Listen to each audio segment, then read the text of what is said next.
The fluorescent lights of Midnight Mug hummed with a lethargic buzz, failing to reach the shadowed booth where Elias sat. The late hour suited him. He needed the isolation. He was an artist, a portrait painter, and tonight he was trying to sketch out the face that had haunted his canvases for months. He hated the word muse, but Anya was nothing less. Anya had been a regular at his local art supply store. Her vibrant green scarf, her laugh that sounded like wind chimes, he'd captured them all in stolen moments. But lately, the moments weren't stolen, they were offered. 3 weeks ago, she had followed him here, to this quiet, half-empty cafe. Now she was here again, seated 3 tables away in a matching booth. She wasn't subtle. She didn't pretend to read a book or look at her phone. She simply sat, facing him, nursing a single, untouched latte, her gaze fixed entirely on his face. Elias tried to ignore her, focusing on the charcoal stick dragging across the thick paper.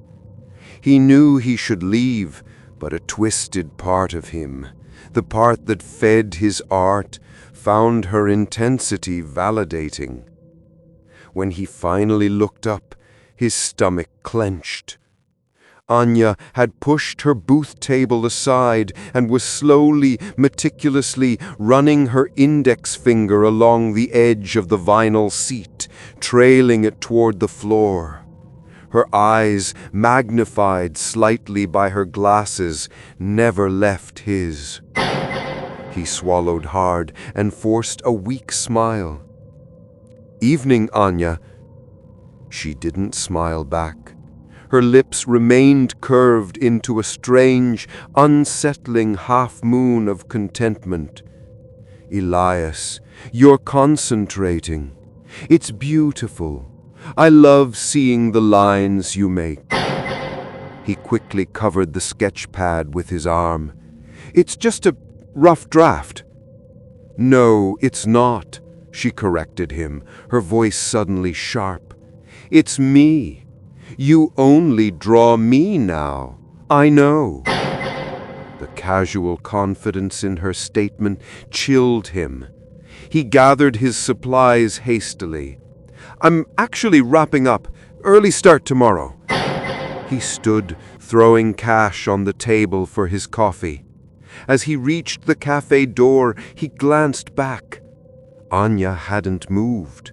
She was still seated, her hands now folded neatly in her lap, watching him. The heavy door clunked shut behind him, plunging him into the cool night air. The relief was instantaneous.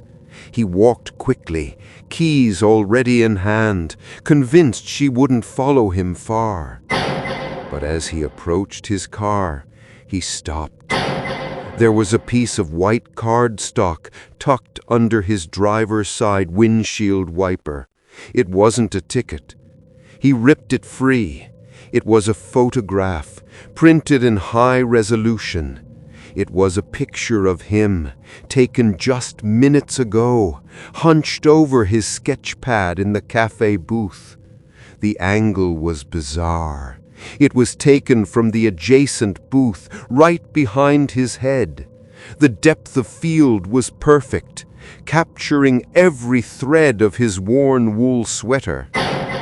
Flipping it over, he saw the same handwriting that had been on the strange note she'd slipped into his mailbox last week.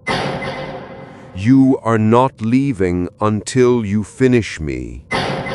The blood drained from Elias's face.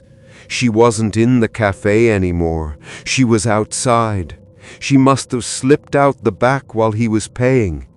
He fumbled with his car key, his hands shaking so violently he dropped it. As he bent down to retrieve it, a soft voice spoke right next to his ear. "Searching for this?" Elias cried out, stumbling backward. Anya stood less than a foot away. She wasn't wearing the green scarf. She was holding his car key, dangling it from a lanyard she wore around her neck. In her other hand, she held something long, thin and silver, wrapped loosely in a towel.